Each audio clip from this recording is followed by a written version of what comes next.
Vous avez par exemple là des gens comme Pierre Didi Tchakouté, que j'ai revu à la télé dernièrement. Il n'avait plus un seul grain de cheveux sur la tête.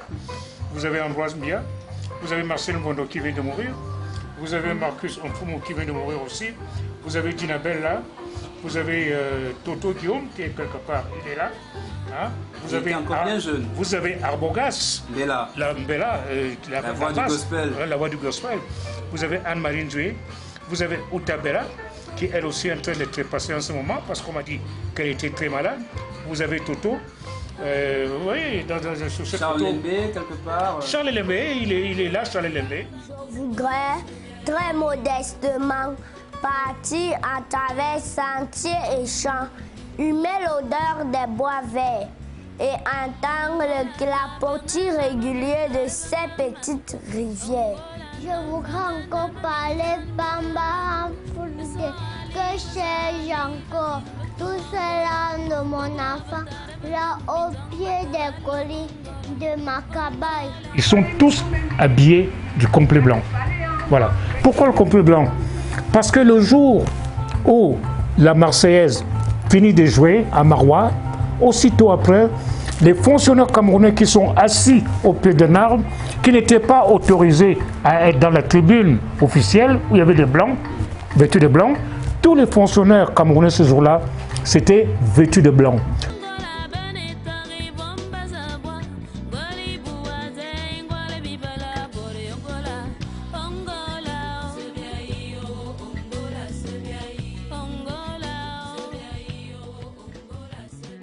Ça, c'est une photo qui compte dans votre album. Exactement, elle compte beaucoup pour moi.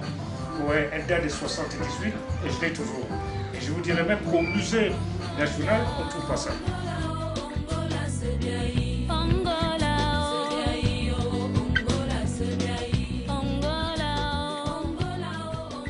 Sur TV News, ici toute l'info. Bonjour, bienvenue au pied de ces murs qui nous parlent avec un fond sonore. Cécile Eke sur le titre Angola. Eh bien, nous sommes à Yaoundé où, point d'interrogation, nous sommes dans la case de Gérard Essomba. Regardez, les murs sont parés de photos et c'est un album photo d'un doyen du cinéma au Cameroun que nous allons visiter. Un commentaire guidé dans son histoire.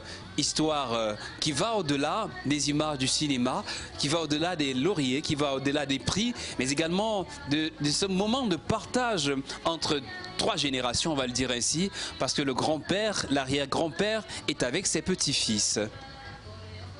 Merci, Monsieur Mbengue Steve. Je tiens aussi à remercier le DG de la TV qui me permet de communiquer un tout petit peu avec tous mes compatriotes du Cameroun et d'ailleurs aussi. Et c'est pour ça que je vous amène dans mon petit musée que j'appelle le Jardin des Plantes. Pourquoi Jardin des Plantes? Parce qu'à l'entrée, vous avez vu, il n'y a pas la muraille de Chine qui vous empêche de voir ce qu'il y a à l'intérieur. Chez moi, vous n'avez qu'un petit jardin avec des fleurs, etc., etc. Bon là, je vais d'abord vous présenter ce film que vous voyez là, qui s'appelle La Pointe. La Pointe, c'est un film qui a été réalisé par Nkwa Nkanya, qui est venu me trouver ici, me proposant d'aller tourner ce film à Bouya, que je ne connaissais pas. Une belle histoire d'amour d'ailleurs, entre un vieux professeur de 70 ans avec une jeune danseuse. Et dans cette histoire, c'est qu'on parle d'amour, mais il n'est pas question de sexe. Tout se passe dans la tête. Et pour moi, c'est l'un des plus beaux films que j'ai tourné avec un Camerounais. À côté, vous avez l'affiche d'un film que personne ne peut dire qu'il ne connaît pas. C'est Autant en emporte le vent. Le fameux roman de Margaret Mitchell, qui a été Gone with the Wind avec Claire Gabel, etc., etc. Une adaptation théâtrale. Une adaptation théâtrale de Georges Soria, qui était un dramaturge français. Et on m'a donc proposé de jouer le rôle de Sam. Et ça s'est passé au Théâtre des Champs-Élysées, au Théâtre Marigny, un théâtre que je commençais à connaître depuis un moment déjà, puisque j'avais déjà eu l'occasion de jouer, j'avais déjà joué Les Brumes de Manchester, et puis Romancero. Bref, bon voilà. Un peu plus bas là, je vais vous montrer une photo que j'aime beaucoup.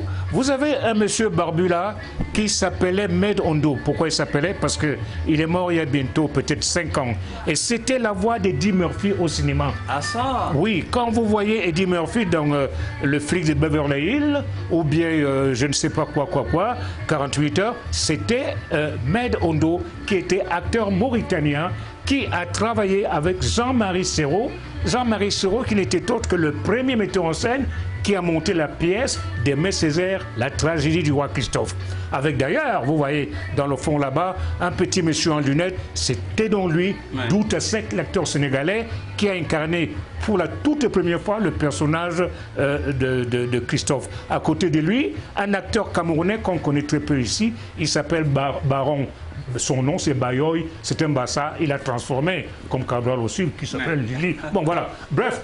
Ici, là, vous avez l'affiche d'un film qui est très vieux déjà, parce qu'il a bientôt une quarantaine d'années. Et c'est la plus grande affiche dans la pièce. Ah oui, dans la pièce, parce que les autres ne sont pas là. J'en ai d'autres encore à Paris. La Pas du Gars, c'est le film réalisé par Jules Takam, un réalisateur camerounais qui vit à Paris, mais qui malheureusement, depuis qu'il a fait ses films, il n'a pas continué à refaire d'autres, même s'il a refait Le Cercle des Pouvoirs avec mon ami Ambroise Mbia. Hélas, ces films ne sont pas vus au Cameroun. Bon, on va continuer maintenant là-bas. Et puis, parmi les guides, il y a également les... Ah oui, il y a les petits-fils. Il y a Manmout, qui est l'un des acteurs pressentis pour le projet du film que je prépare en ce moment, c'est-à-dire Le Complet Blanc, qui va surprendre plus d'un Camerounais. Vous avez ici une pièce de théâtre qui s'appelle Le Nu au tambour, qui a été jouée au théâtre Édouard VII. Vous avez ici, par exemple, une pièce de théâtre écrite par Édouard Glissant, qui a écrit la première version de Tout seul l'ouverture. Et là, c'est France Culture de Radio France qui nous a donc demandé de faire cette pièce. Ici, vous avez une affiche d'un film qui s'appelle Sud. Sud de Julien Green, qui était académicien français.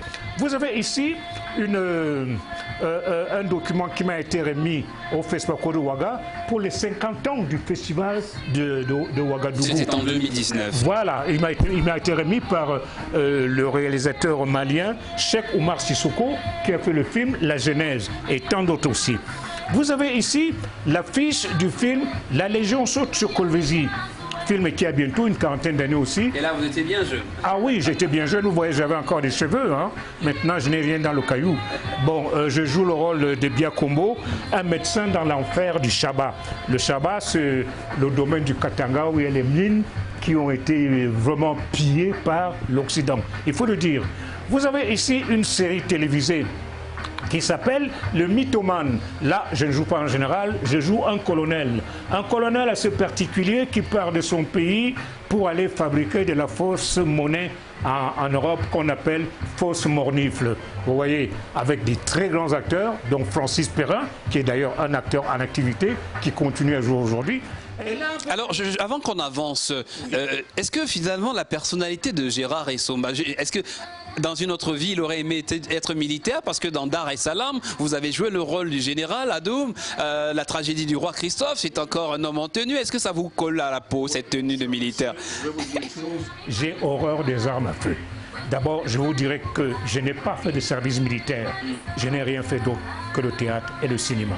Je crois que c'est la meilleure façon de vivre et la meilleure façon d'exister.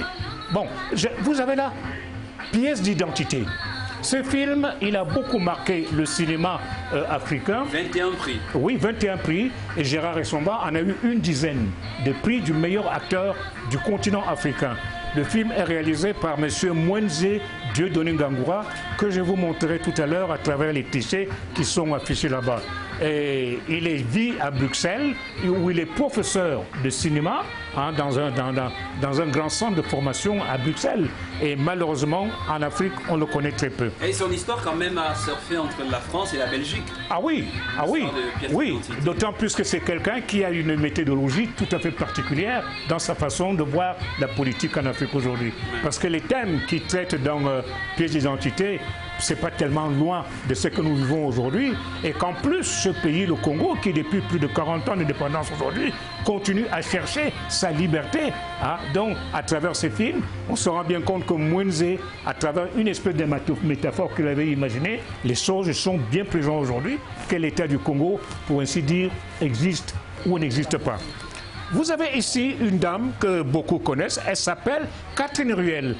Catherine Ruel, c'est l'une de mes meilleures amies qui m'a connu à mes débuts. Là, nous sommes à l'île de Gorée. où le spectacle Tout seul l'ouverture a été joué.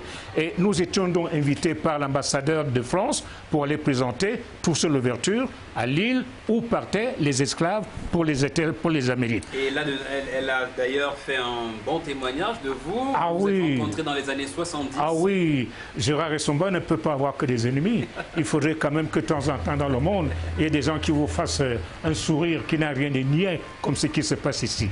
Bon, là vous avez aussi une première réalisation de Gérard Essomba. D'ailleurs, derrière la caméra. Derrière la caméra, avec le concours de la CERTIV, qui m'a permis de faire ce film, L'enfant peau rouge, l'histoire d'un enfant albinos qui naît dans une petite monarchie de l'Ouest, mais que malheureusement la loi de ce pays interdit les albinos et puis des enfants qui ont une peau qui ne correspond pas à celle qu'on exige dans le pays. J'ai fait ce film. Blanche Bilongo, Daniel Ndo. Voilà, Daniel Ndo.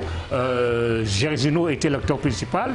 Patricia Balkalal, Blanche Bilongo, Daniel Ndo, Tamfo, je les ai tous cités, qui ne disent pas qu'il nous a oubliés. Voilà. Un peu plus haut, vous avez un film qui s'appelle Les Coopérants de Arthur Sibita, qui lui était universitaire, c'était un enseignant, mais dans le passé, il s'est contenté de faire des petits films avec le Super 8. Puis un jour au Cameroun, il est venu me voir et m'a dit « Est-ce qu'on peut tourner un film ensemble ?» Je lui ai demandé « Est-ce que tu as des moyens ?» Il m'a dit « Oui. » Bon, quand je suis remonté à Paris, il m'a envoyé un scénario. J'ai dit « Oui, le plaisir de travailler avec mes compatriotes me donne envie de venir avec vous. » On a fait ce film du côté des Bolova. Malheureusement, il n'a pas eu une bonne promotion non plus.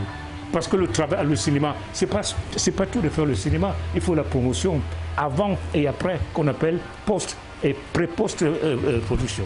Voilà.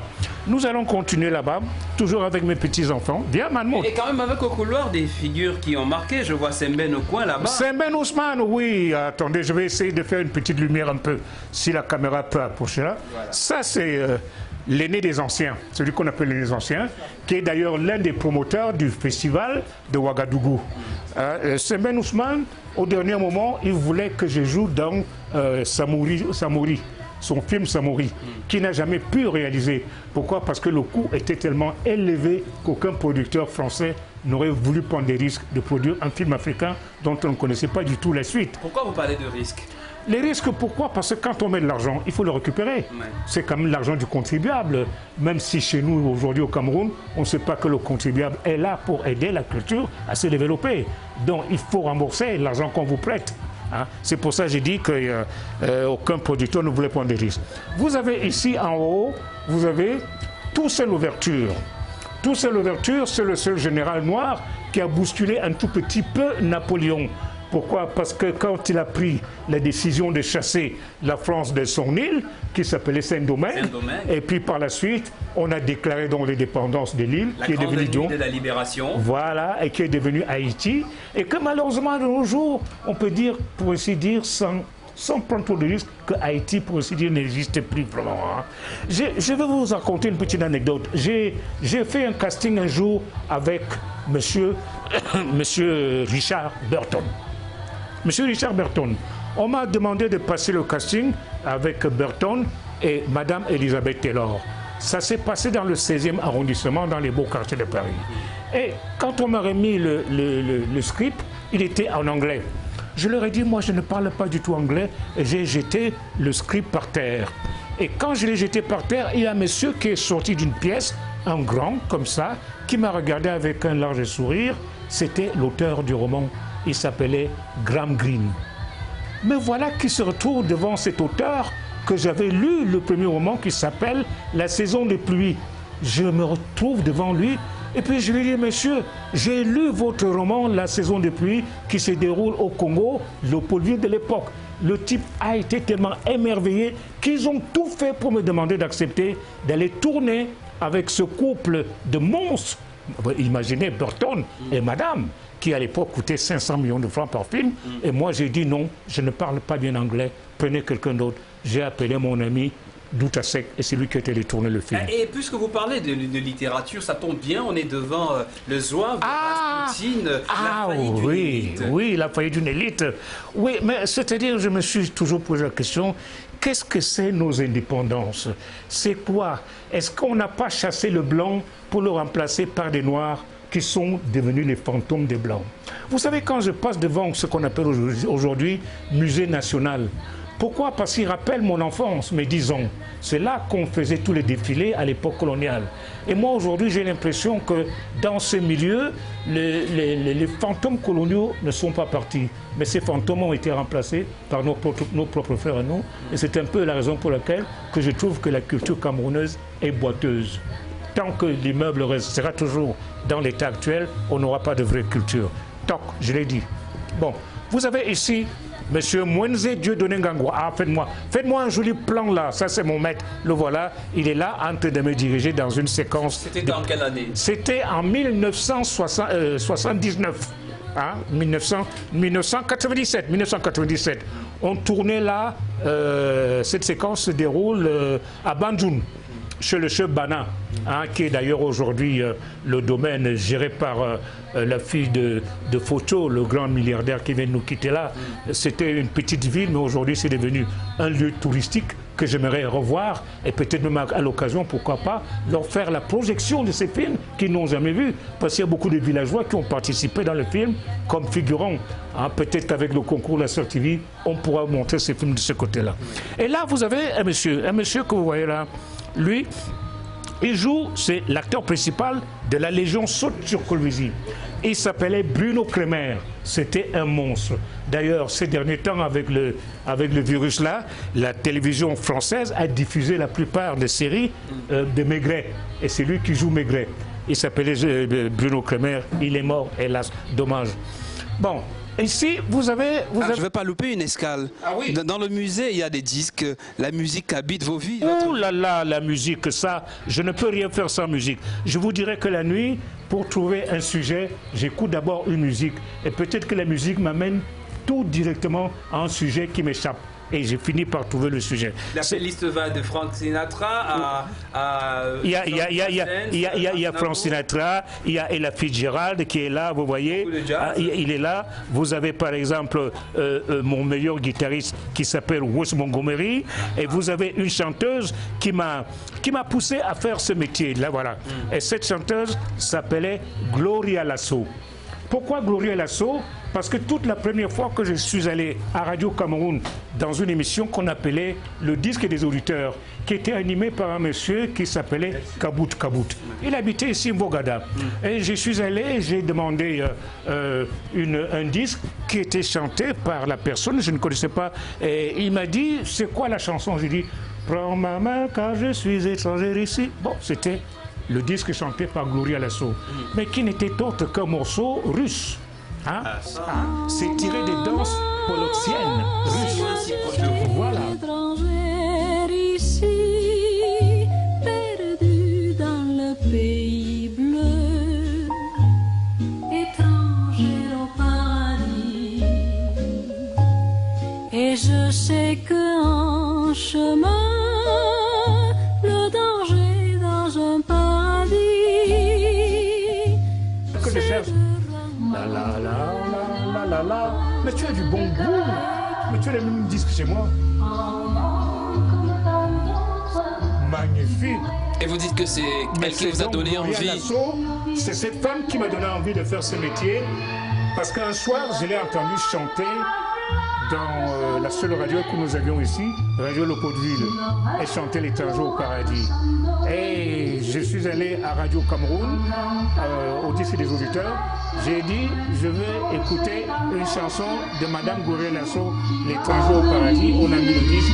Et quand ils sont venus, tout le monde a entendu ça, tout le monde a applaudi. Le petit Aboubou a fait la radio. Et c'est ça qui m'a donné envie de faire ce métier. Et j'avais fait une promesse à mon père que je serais acteur. J'avais 13 ans. Aujourd'hui, je n'aurais pas. Peut-être que là où il est là-haut, il m'attend et il me voit. Et il n'est pas un étranger au paradis. Ah, il n'est pas l'étranger au paradis. Alors, on parlait de ces goûts venus de Russie, du RSS, je disais, de Pouchkine, voilà. Dont on a dit qu'il avait peut-être du sang noir. Ouais. Mais je parlais du document qui a été réalisé par le journaliste et écrivain ivoirien Serge Billet. Il a fait un documentaire dans lequel on voit une femme noire prête à entrer dans les chambres à gaz. Je ne sais pas si vous avez vu Mein Kampf, c'est quelque chose d'horrible. C'est pour ça quand on parle du génocide rwandais et ce qui s'est passé en Allemagne, si on n'a pas eu l'occasion de voir ces images, on ne sait pas ce que ça veut dire la politique du nazisme. Voilà. Bon, donc ce document-là m'a tellement fait mal que tout le temps je me demandais pourquoi au Cameroun on n'a pas essayé de savoir qui était cette femme qui parlait en bêtise d'ailleurs. Elle est rentrée dans une chambre à gaz, on ne l'a plus jamais revue, elle est morte. Bref, ne restons pas sur quelque chose de lugubre. Vous avez là une photo qui représente Mwenze Dieudonné Ngangura, mon réalisateur, le voilà qu'il est là, avec Christian Lara, qui est un grand réalisateur français de la Martinique. Et je suis là, c'était au FESPACO de Ouaga. Et là, vous avez une photo qui représente le jeune Gérard Essomba à 23 ans, le jour de son mariage à la mairie du 10e arrondissement. Vous voyez, nous étions pauvres, nous n'avions personne avec nous, on s'est mariés, mais ce qu'on ne savait pas, c'est que la presse camerounaise a tellement plébiscité ce mariage qu'on nous a offert des bagues et puis des choses que nous, on ne mettait pas. Vous voyez, voilà, cette dame, elle est là. Gérard Essomba avec elle est là, elle m'a donné 5 enfants et nous sommes mariés depuis 62 ans. Gérard Essomba avec quel âge? Oui. Il avait 23 ans. Vous voyez, il était encore tout jeune, vous voyez. J'avais pas les cheveux blancs aujourd'hui. Alors, Dance My Love me suggère de vous inviter une fois encore vers les disques. Tout à l'heure, oui. on partageait une playlist avec Frank Sinatra. Et ça me fait revenir vers votre photo avec votre épouse. Oui. Ce titre qu'on vient d'écouter, oui. When a Man Loves a Woman, Oui. C'est une chanson d'amour. Oui. Quelle est la place que votre épouse aurait occupée dans votre vie? La femme d'un acteur, c'est une vie difficile. Vous savez, on peut dire qu'on passe la moitié de son existence dans les voyages. Vous savez, quand vous devez partir de Yaoundé pour aller en Afrique du Sud pendant 1 mois de tournage, c'est pas évident pour l'épouse que vous restez à la maison et qui ne vous voit pas. C'est parfois douloureux, mais comme c'est un choix, on est bien obligé. Et que parfois aussi, ça fait vivre, ça fait manger, ça fait élever les enfants. J'en ai eu 5. L'aîné est mort, Alain. Il y a sa photo là. Il me reste 4 enfants. Ils sont tous à Paris. Hélas, ils sont français, mais moi je suis camerounais. Même quand les Français m'ont proposé si j'acceptais la nationalité française, je dis non. Je suis petit-fils de Mani et Wondo. Vous voyez le village où je suis aujourd'hui. Je peux vous dire que je suis fier, même si je vis dans le bout, mais au moins je suis chez moi. Je ne suis plus un immigré. Je n'ai plus de carte d'immigration. Vous avez donc Sud qui est là, avec la photo au milieu, quelqu'un que j'aurais voulu qu'il joue dans mon prochain film, Le Complet Blanc. Il n'est autre que le fils de Alain Delon. Ah oui. Ah oui, il a la tête de son père. Et c'est lui que j'aimerais qu'il joue le père Jean. Je vais lui changer un peu de personnage inhabituel dans ce qu'il fait sur le costume. Oui, voilà. C'est quelqu'un qui a joué avec moi dans cette pièce de Julien Green, vous voyez, Anthony Delon, Isabelle Pasco, etc., etc. Bon, vous avez ici un document que j'aime beaucoup. C'est une lettre qui a été écrite par le président du Sénégal, Abdou Diouf, qui remercie Gérard Essomba du beau spectacle qu'il a donné devant 43 chefs d'État à Dakar pour le bicentenaire de la Révolution française. D'ailleurs, il y a une photo pour ça, oui. avec, où vous êtes dans la peau du roi Christophe. Exactement. Et bien voilà, elle est là, la photo de Toussaint Louverture, et le même Toussaint Louverture est là. Et vous avez ici, curieusement, un monsieur qu'on appelle Zizou. Zinedine Zidane, l'entraîneur actuel du Grand Real de Madrid, qui me rencontre dans un grand palace de Niamey où j'étais invité pour présenter le film Toussaint Louverture. Il me reconnaît parce qu'il a vu le film, pièce d'identité dans l'avion. On a commencé à converser et moi je lui ai fait comprendre que je savais qu'il était d'origine kabyle et j'avais été déjà en Kabylie moi-même. Pourquoi? Parce que j'ai joué la pièce d'un grand écrivain kabyle qui s'appelait Kateb Yassine. Voilà, la raison pour laquelle quand je me suis retrouvé devant lui, je ne me sentais pas tellement étranger. Je lui ai fait comprendre que j'ai joué le personnage de Oufkir que Kateb Yassine avait écrit pour moi. Voilà, c'est pour ça que vous trouvez cette photo ici. Et là, vous avez un document qui représente le prix du meilleur acteur au Festival international d'Amiens de cinéma. La licorne d'or du Festival d'Amiens, le meilleur acteur, c'était donc Gérard Essomba. Bon, il ne faut pas que je vous montre beaucoup de prix parce que après tous les gens vont dire qu'il est plein d'argent alors que je n'ai pas un sou. Vous avez ici Rentrée culturelle artistique nationale. Voilà, le Premier ministre du Cameroun que je cherche absolument à rencontrer. Mon Dieu, que ne ferais-je pas pour arriver au bureau de Monsieur le Premier ministre, essayer d'avoir une conversation avec lui et lui poser les questions. Pourquoi nos acteurs meurent tous dans la misère? Il y en a même qui meurent de famine. Attention, Monsieur le Premier ministre, vous êtes le responsable de la politique culturelle du Cameroun. Je vous tends la main, quand vous voulez, je viendrai vous voir. Il m'a décoré, je suis commandeur, mais on ne peut pas manger les décorations. Les médailles. Voilà, les médailles. Bon, Et là-bas, en noir et blanc. en noir et blanc, c'est ma petite fille que j'appelle Babouchka. Elle est universitaire, mais fait double carrière parce qu'elle chante aussi de temps en temps. Peut-être que la prochaine fois qu'elle viendra à Yaoundé, Monsieur le DG lui demandera de venir pousser un petit filet de voix. Ouais. Peut-être dans votre émission, vous verrez qu'elle ne chante pas mal non plus. Super. Voilà. Congo, Océan, le jeu cynique. Ah, Congo-Océan, c'est une belle histoire. Vous savez, la fameuse ligne de chemin de fer Brazzaville-Pointe-Noire, quand elle a été créée à l'époque belge, les Belges ont dit, même s'il y a 1 million de morts, il nous faut notre ligne de chemin de fer. Donc, on a engagé des Noirs pour creuser et même à la main avec des pelles le tunnel du Mayombe. Il y a eu plus de 10 000 morts que les Belges n'ont jamais déclarés pour construire la ligne de chemin de fer Congo-Océan. Et cette pièce, je l'ai jouée pendant 5 ans dans le monde entier, puisque j'ai été joué jusqu'à Martinique, sauf en Afrique noire, sauf au Cameroun. Voilà. Elle a été écrite par une dame qui est professeure de philosophie et qui est dramaturge en même temps. Et des événements qui ont été décriés par un certain Franklin Boukaka, un musicien que vous connaissez. Exactement. Oui.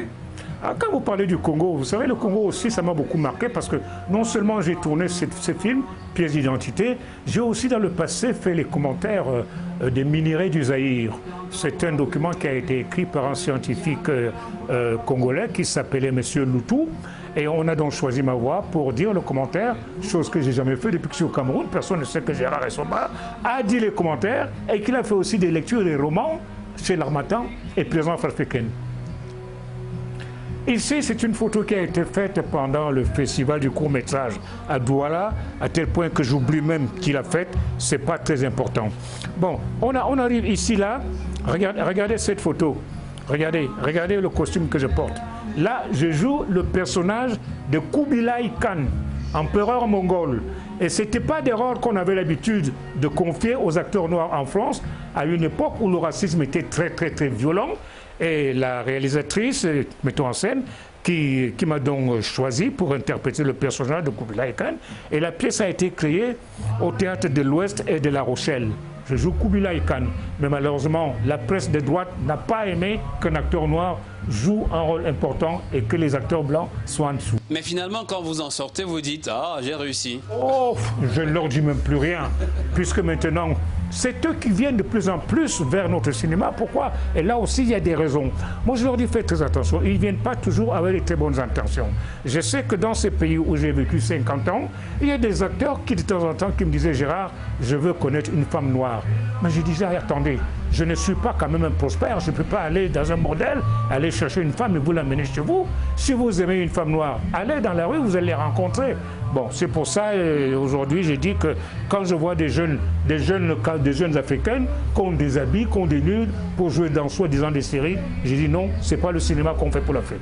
Ça, c'est la photo de Mani Congo, le personnage principal de Pièces d'identité, quand le film est sorti à Bruxelles, porte de Namur, dans un quartier qu'on appelle Matongé, où le film a d'ailleurs été tourné.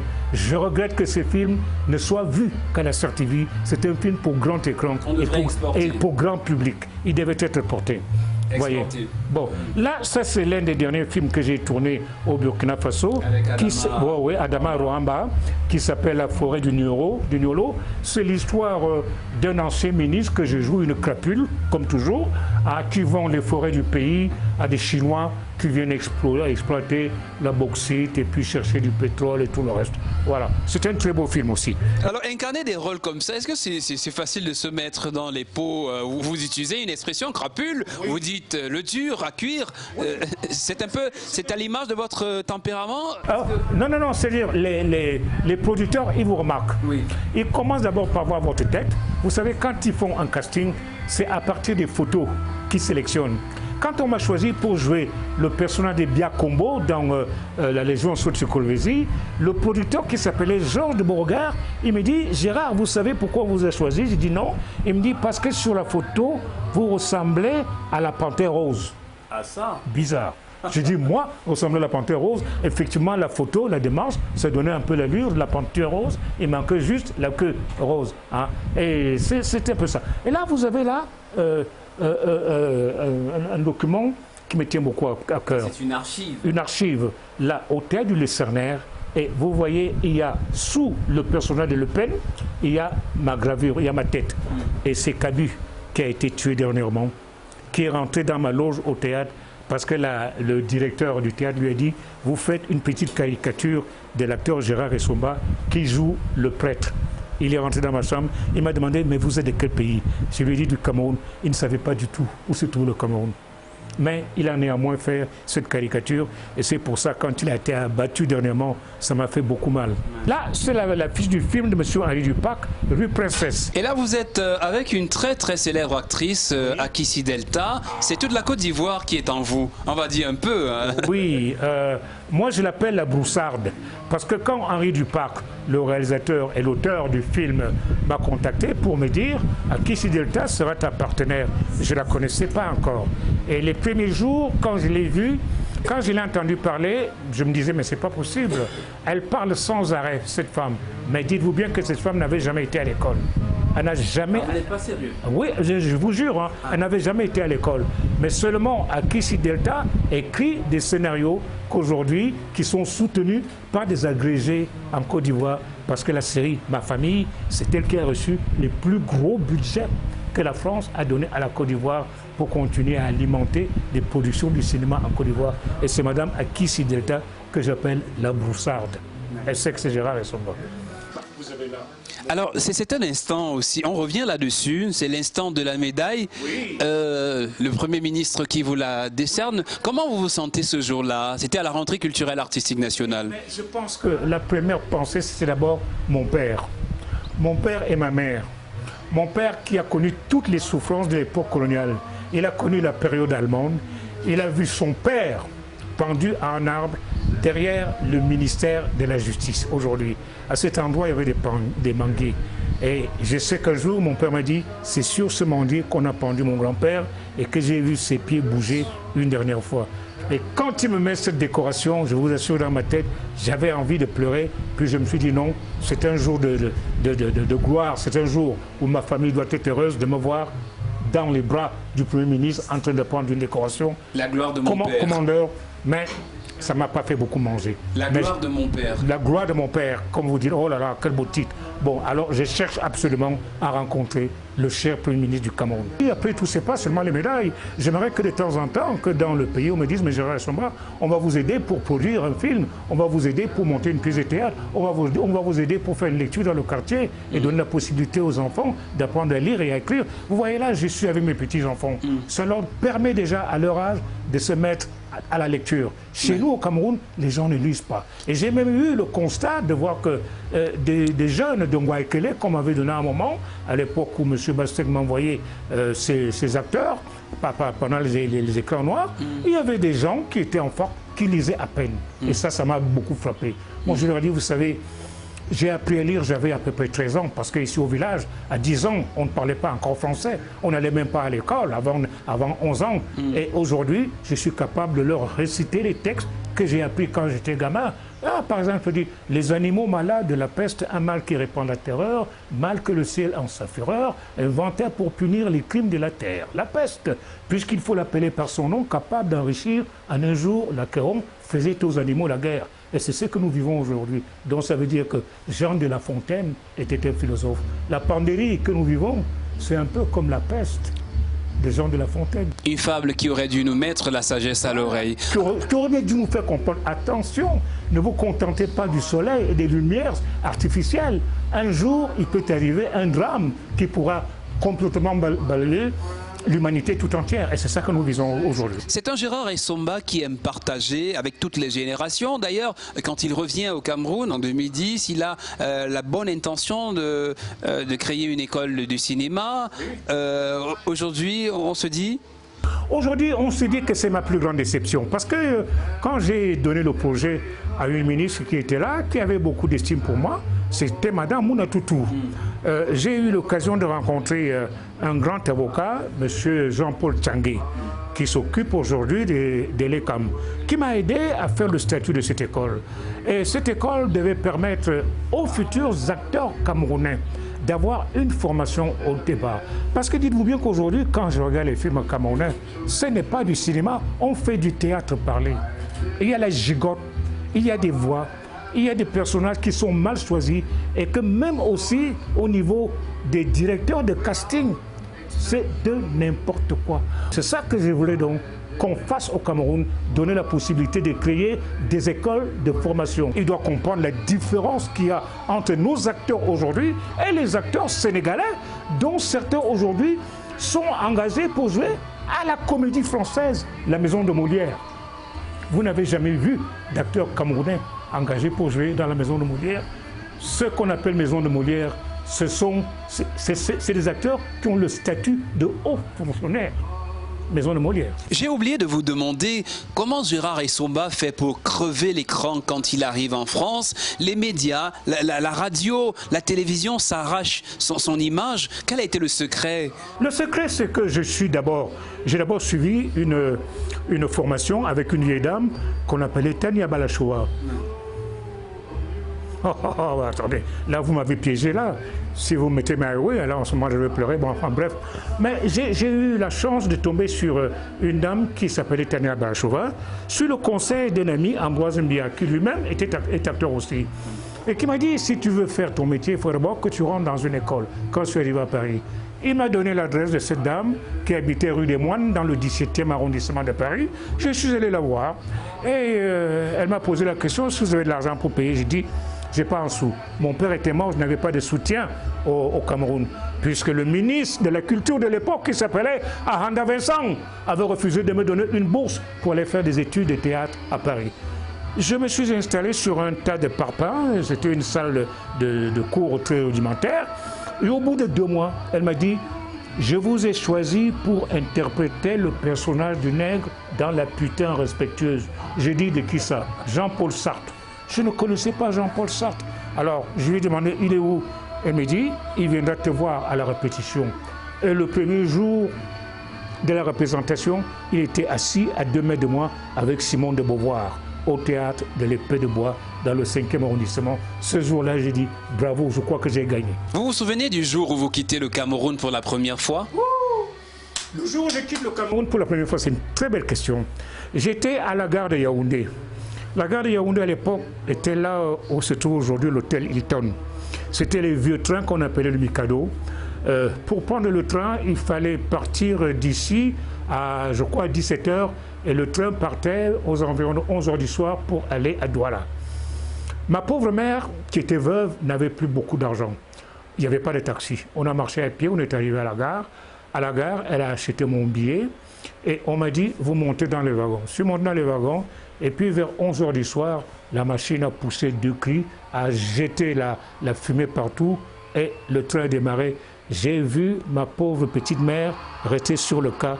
Je lui ai fait un geste comme ça de la main.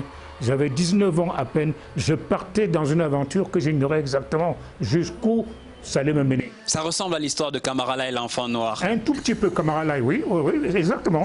Bon, donc j'arrive à Douala. À Douala, je vais directement au port parce que je devais voyager par bateau. Ma mère m'avait donné 30 000 francs pour payer le bateau. Et j'avais quand même déjà ma caution de rapatriement qui était de 30 000 francs, avec le visa qui m'avait été accordé par le gouverneur de la République française à l'époque, que j'ai toujours ce visa ici. Et quand je suis monté dans le bateau, c'était un magnifique paquebot de 16 000 tonneaux qu'on appelait le Général Mermoz. On m'a dit, vous êtes en 3e classe. Je suis monté en 3e classe. Nous étions 4 dans une chambre, c'est-à-dire on était les mieux logés. Parce que les autres, il y en a qui dormaient sur le pont. On a quitté Douala vers les coups de 18 h. Hein, j'ai vu le bateau s'éloigner des queues du Vouri. Et une demi-heure après, on était dans l'océan Atlantique. Au milieu de ce vide. Voilà. Et ce voyage a duré 21 jours. Écoutez bien, monsieur. 21 jours pour arriver à Marseille. Et le premier port, c'était Cotonou. Et à Cotonou, il n'y avait pas de port. Il y avait des passagers qu'on montait dans un hamac pour les mettre là-haut dans le bateau. Et je suis arrivé à Marseille au mois de novembre, alors que j'ai quitté le Cameroun en octobre. Et Marseille, en plein hiver, moi je portais une petite chemisette légère. Un froid glacial de France. On était en plein hiver. Heureusement, mon grand frère, le professeur Etundi Somba Mani, que je continue à bénir, il a envoyé un correspondant pour m'apporter un manteau et un pull-over. Et avec ça, j'ai pu monter à Paris. Et là, on se dit une nouvelle vie commence. Une nouvelle vie commence, un nouveau Gérard Essomba, un nouveau départ. Mais... Voilà. Vous parlez de général, du coup ça me fait penser à Dar es Salaam, là où vous avez joué une fois, comme dans la tragédie du roi Christophe, le rôle de général. Oui, le général Adoum, c'est le film de Serge Coelho. Serge Coelho qui était un réalisateur tchadien, un garçon vraiment sympathique, il est métis portugais. Mais quand il était à Paris, il a essayé de faire des films. Un jour, il m'a présenté son court-métrage, Un taxi pour Aouzou. J'ai beaucoup aimé son style et puis l'humour qu'il dégageait dans l'écriture de ses scénarios. Et après, bon, on a discuté. Je suis allé tourner au Tchad pendant 3 semaines. Ça a été une très belle aventure. Et ça m'a permis aussi de connaître ce pays qui est notre voisin, qui a des décors fabuleux. Comme aujourd'hui, vous apprenez qu'il y a des gens qui sont morts en plein désert. Savez-vous qu'il arrive parfois qu'au Tchad, en plein désert, on se trouve en Libye sans savoir, sans avoir vu la frontière ni rien du tout. Vous n'avez que le ciel et le sable. Et pendant le tournage, notre voiture s'est perdue en plein désert. On était en Libye. Et c'est là que le producteur du film, qui était français, avec son appareil téléphonique qu'il avait à l'époque, nous appelle, il nous dit, vous êtes en zone libyenne, faites très attention, parce qu'ils sont capables de tirer. On est reparti à toute vitesse dans le désert, dans le sable. Il n'y a pas de route. Hein. Et on arrive au Tchad, on trouve qu'il y a des gens qui nous attendaient avec une calebasse de riz. On a mangé avec les mains. comment... Et ça c'est le métier d'acteur aussi. Hein. Et ça plaît d'ailleurs, les archives, le monde du numérique nous donne accès à des archives. Cette séquence où vous êtes à bord, le général Adoum est à bord d'une voiture avec à bord. Mais je suis content que vous avez vu le film. Avec une dame à côté. Oui.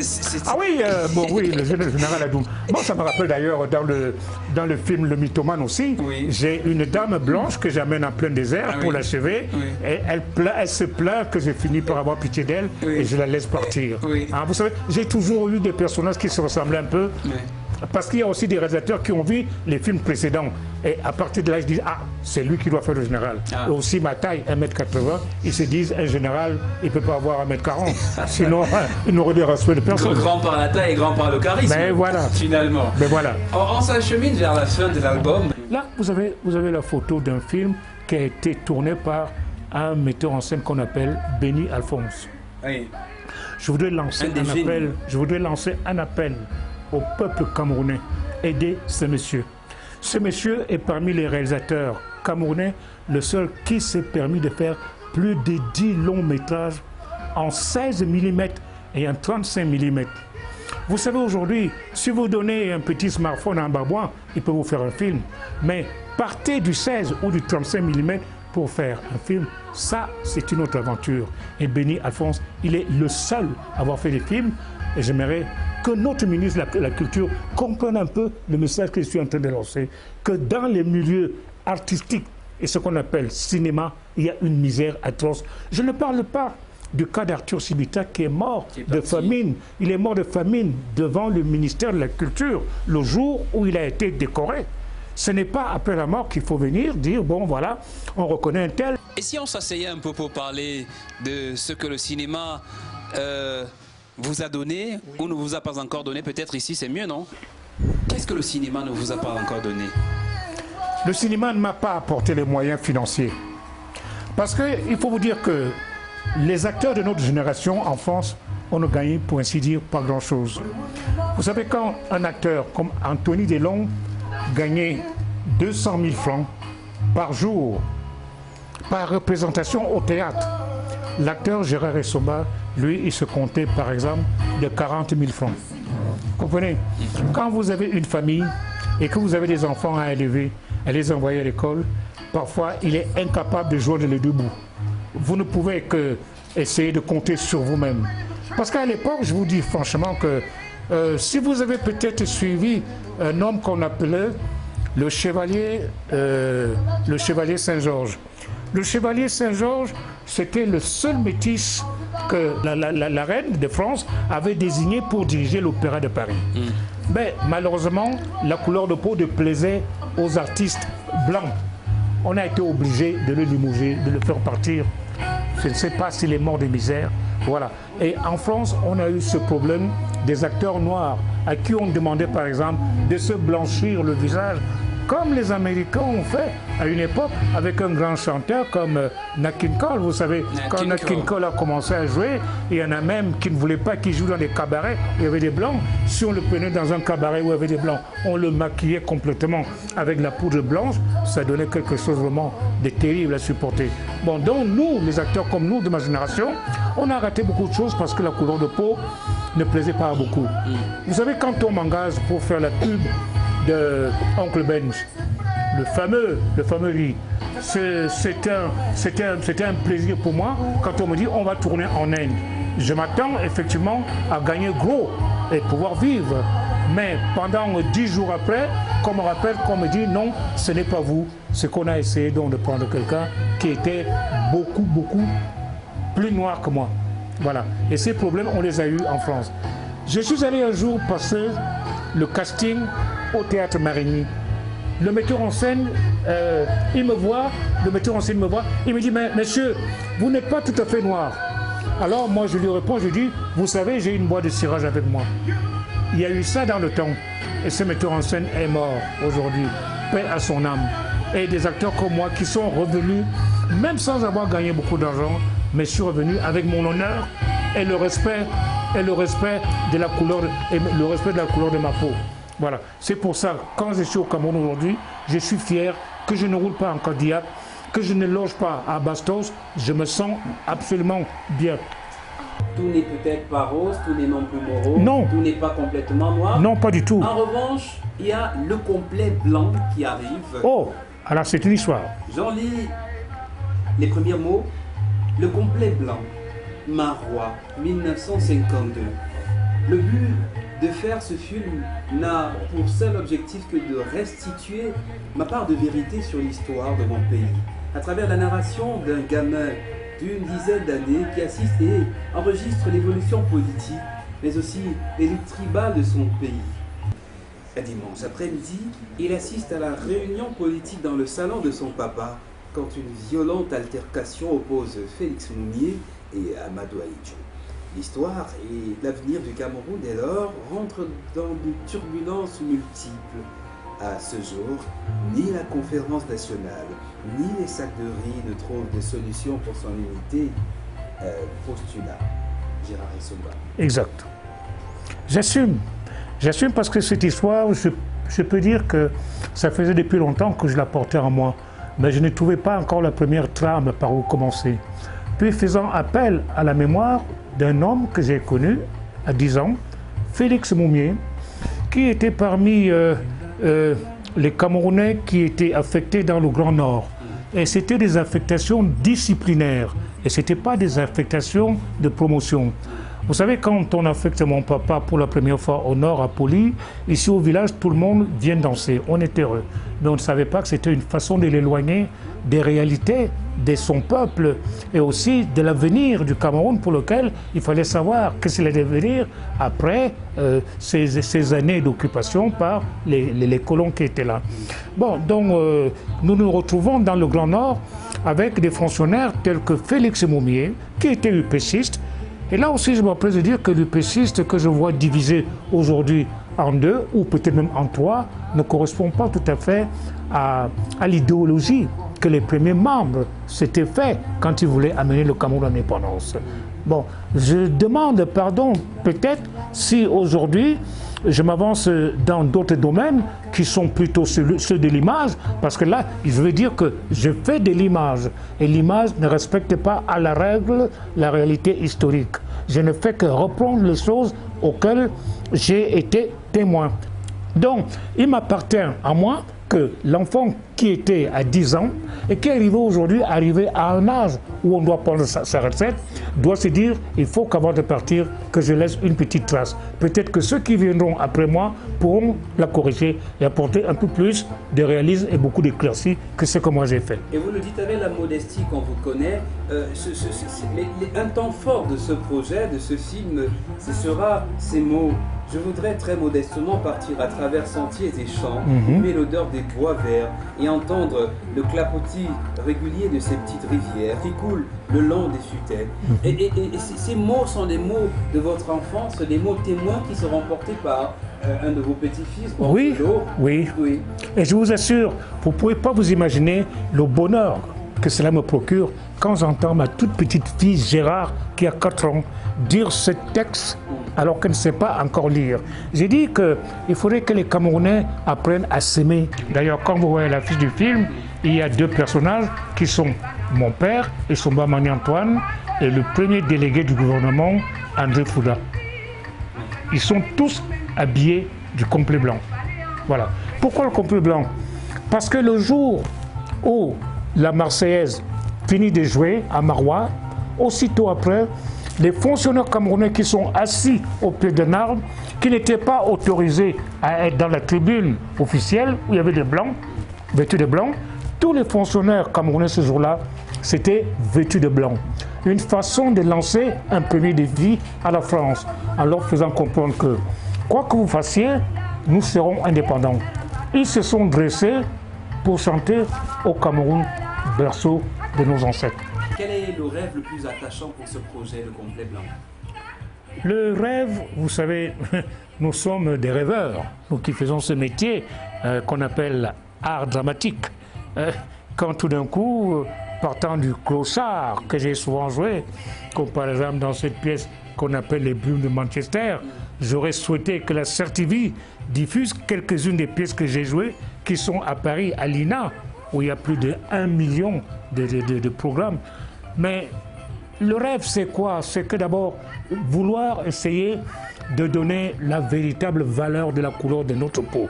Il n'y a rien de pire pour moi aujourd'hui de savoir qu'il fut un temps où on me traitait de sale nègre et qu'aujourd'hui le sale nègre est tellement fier de vivre chez lui, mais que hélas, ce sont mes propres frères aujourd'hui, même s'ils ne me traitent pas de sale nègre, ils me le font savoir que je ne suis pas toujours du même milieu que le leur. Et c'est ça qui me choque. C'est l'image du prophète qui n'est pas prophète chez lui? Oui, oui. Et j'ai toujours dit, je suis un peu comme l'Australie, tout le monde en parle, mais personne n'en veut. Vous savez, à l'extérieur, Gérard Essomba a beaucoup d'égards, mais quand je suis dans mon pays, c'est autre chose. Si par exemple, on dit Gérard Essomba, c'est des camerounisme, est un blanc, dans l'esprit, dans la démarche, vous n'aimez pas ça? Non, pas du tout. Pas du tout, je suis dans la pur. manière de faire? Non, dans la manière... Non, c'est-à-dire... je ne refuse pas la double culture. Elle a quelque chose de bon quelque part. Quand je suis parti du Cameroun, je n'avais pas le niveau que j'ai peut-être acquis aujourd'hui. Je ne pensais pas qu'un jour j'allais écrire un livre ou que j'allais écrire des poèmes. Hein? Donc je pense que chez le blanc, j'ai pris ce qui était accessible à la couleur de ma peau. Et je ne vais pas pour cela me faire une perruque et marcher comme un blanc dans la rue. Non, pas du tout. Aujourd'hui, Gérard Essomba a les cheveux et la barbe blanche. Exactement. Et c'est le bonheur. Il se dit mission accomplie. Voilà. Merci Gérard Essomba. Je vous remercie, et j'étais aussi à remercier le DG de la CERTV. Tu regardes ici. Allez, vas-y. Le complet blanc cherche producteur camerounais. J'achète la prise. Je voudrais encore parler Bamba Foulde, que sais-je encore? Tout cela de mon enfant, là au pied des collines de ma cabane. Je voudrais, comme le fut en son temps le piéton de la grande route, mon sac sur le dos, parler avec le piéton, le paysan, c'est souvent incompris. Je lui montrerai les clichés de mes illusions inassouvies.